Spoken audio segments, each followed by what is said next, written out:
লুপ্তপ্রায় পুতুল সংগ্রাহক বাঁকুড়ার শিক্ষক। বর্তমান যুগে হাতে বানানো মাটির পুতুল প্রায় লুপ্ত হতে চলেছে। এমন অবস্থায় প্রায় শতাধিক পুতুল সংগ্রহ করে নিজের বাড়িতেই রেখেছেন বাঁকুড়া জেলা স্কুলের শিক্ষক শ্রী মহাদেব। বিভিন্ন জায়গা থেকে বিভিন্ন শিল্পের পুতুল নিয়ে এসে তিনি তার বাড়িতে সংগ্রহ করেন। পুতুল সংগ্রহ ছাড়াও চিত্রশিল্পেও তিনি বেশ আগ্রহী। কয়েক মুহূর্তের মধ্যেই এঁকে ফেলেন একটি গোটা দৃশ্য, তা দেখে আপ্লুত হয় মানুষজন। তাছাড়া সঙ্গীত চর্চাও আছে তার মধ্যে। এক কথায় বলা চলে সমস্ত শিল্প চর্চাকে নিজের মধ্যে আগলে রেখেছেন তিনি। সাক্ষাৎকারে তিনি জানান, এই শিল্পকে পরবর্তী প্রজন্মের জন্য ধরে রাখাকে তিনি দায়িত্ব বলে মনে করেন। বাঁকুড়া থেকে রিক আচার্যের রিপোর্ট, বাংলার কলম। আসুন শুনেই কি বললেন সেই শিক্ষক। আপনার বাড়িতে এসে দেখতে পেলাম লুপ্তপ্রায় পুতুলগুলোকে আপনি প্রায় অনেকদিন ধরে নিশ্চয়ই সংগ্রহ করছেন। তো এছাড়াও দেখলাম সঙ্গীতে আছে, চিত্রশিল্পীতে আছে। কীভাবে এই আসক্তি এত কিছুকে একসাথে দায়িত্ব করে এগিয়ে নিয়ে যাওয়া, এটার আসক্তি কী? পুতুল সংগ্রহটা এটা হচ্ছে আমার একটা দায় বা দায়িত্ব বলে মনে করি। এটা আমার সামাজিক বা শৈল্পিক যে দায়, সেই দায়টা আমার অবশ্যই, এবং সেটা আর্ট কলেজে না ঢুকলে বোধ হয় এই দায় সম্পর্কে আমি সচেতন হতাম না। আর্ট কলেজ আমার চোখ খুলে দিয়েছে, এবং আমার বলতে ভালো লাগছে যে এই ধরনের কাজ করতে গিয়ে দীর্ঘ সময় আমি ব্যয় করেছি। 18টা বছর এই সংগ্রহটার সঙ্গে আমি যুক্ত, এবং আমৃত্যু এটা চলবে এটা আমি জানি। আমি যেখানেই যাই এই পুতুলের সংগ্রহ করি, কেননা জানি যে এই পুতুলগুলো আগামীতে আর পাওয়া যাবে না। আমার কাছে যে সমস্ত পুতুল অলরেডি এসে গেছে 2000-এর উপরে প্রায় সংখ্যা, তো এর বেশিরভাগটাই কিন্তু লুপ্ত প্রায়, মানে প্রায় বিলুপ্তির পথে। এগুলো কিন্তু অ্যাবলিস্ট হয়ে যাচ্ছে ক্রমশ।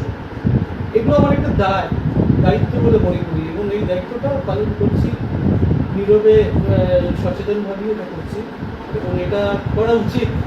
না হলে আগামী প্রজন্ম এগুলোকে দেখবার সুযোগ পাবে কি করে। কীরকম লাগছে, মানে অনুভূতি কীরকম যে এতটা আপনি মানে পরবর্তী যুব সমাজকে জন্য একটা দায়িত্ব নিজের কাঁধে নিয়ে নিয়েছেন বলা চলে, কেমন লাগছে, অনুভূতি কেমন? আমার বলতে ভালো লাগছে যে এই দায়টা যুব সমাজ নেবে না কেন, শুধুমাত্র আমরাই বা কেন, যে কেউ এই কাজে এগিয়ে আসতে পারে, এবং এই কাজটা করা উচিত। বিশেষ করে যারা একটু শিল্প সম্মতভাবে সচেতন, যারা একটু নান্দনিক বোধ যাদের মধ্যে একটু হলেও আছে, সৌন্দর্য বোধ আছে, তারা কিন্তু এগুলোকে পেলেই সংগ্রহ করবেন, এটা নিশ্চিত। এটা যুব সম্প্রদায় বা বৃদ্ধ বয়স্ক লোকজন করবে, বিষয়টা এরকম নয়। মানে যার ভালো লাগে সেই করবে, এবং আগামী প্রজন্ম অনেক বেশি ইন্টারেস্টেড হবে এই বিষয়গুলোতে।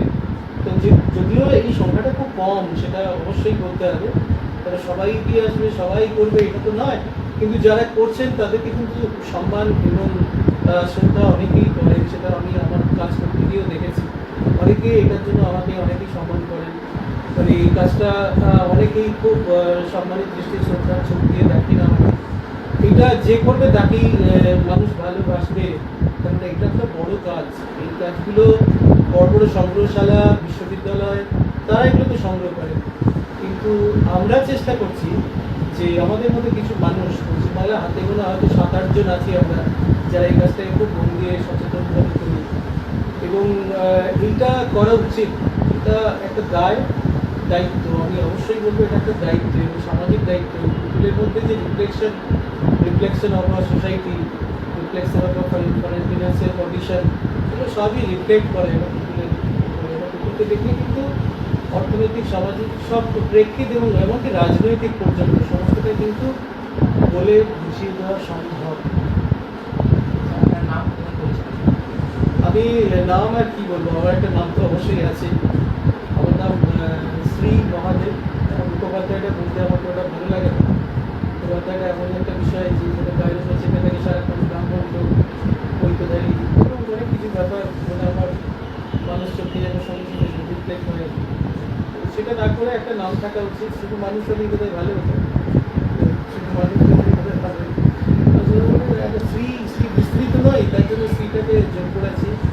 আর মা বাবার দেওয়া নাম মহাদেবকে ঠাকুর। আপনারা দেখছেন বাংলার কলম, ক্যামেরায় সৌরভ মণ্ডলের সাথে রিক আচার্যের রিপোর্ট, বাঁকুড়া।